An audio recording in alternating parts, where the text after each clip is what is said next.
Біздің отанымыз Қазақстан. Қазақстан Еуразия құрлығындағы мемлекет.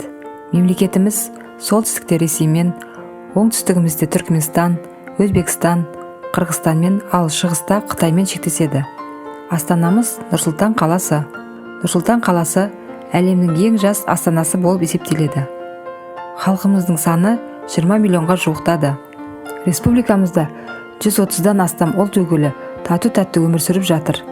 Қазақстан жерінің үлкендігі жөнінен Ресей, Канада, Қытай, Америка, Бразилия, Австралия, Үндістан, Аргентинадан кейінгі 9-шы орында тұр.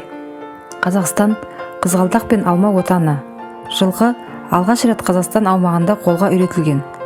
Медеу әлемдегі ең биік орналасқан жасанды мұз айдыны. Мұнда 170 әлем рекорды тіркелген. Жердің алғашқы жасанды серігі Спутник 1 мен бірінші ғарышкер адам Байқоңыр ғарыш айлағынан ұшты. Байқоңыр әлемдегі бірінші және ең үлкен ғарыш айлағы. Әлемдегі ең биік түтін мұржасы Қазақстанның Екібастұз қаласында орналасқан. Оның биіктігі 420 метр. Париж қаласында орналасқан Эйфель мұнарасынан 100 метр биік. Алматы Көктөбе телемұнарасын теңіз деңгейінен төмен есептейтін болсақ, онда ол дүние жүзіндегі ең биік болып есептеледі. Қазақстан шайды ең көп ішетін 10 елдің қатарында. Қазақстанда Менделеев кестесіндегі 105 элементтің 99-ы қазақ жерінде бар. Астана опера театры орталық Азиядағы ең үлкен театр. Орыс тілінің деньги сөзі Қазақстан елінің қазіргі валютасы теңге сөзінен шыққан. Түркістан Қазақстанның ең көне қалаларының бірі.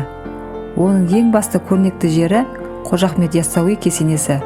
Күмбезі қыштан соғылған ғимарат ішіндегі үлкенді кішілі 35 зал мен бөлме бар.